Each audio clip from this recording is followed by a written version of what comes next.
With Rema CAD Vest, we have a new investment material which will open up the path to semi-digital restorations.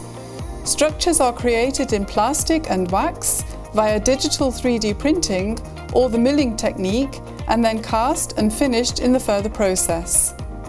As in any digital workflow, the preparatory work, such as scanning, digital modelling and true-to-scale formation using 3D printing or milling is of decisive importance for exact results. The properties of the investment material Rema CAD Vest are particularly beneficial for partial dentures. For example, 2 partial dentures can be invested in 1 ring and cast in speed mode.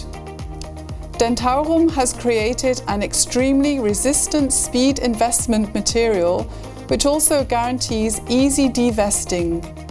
This opens the way for digital preparation and then for the subsequent completion using a conventional method.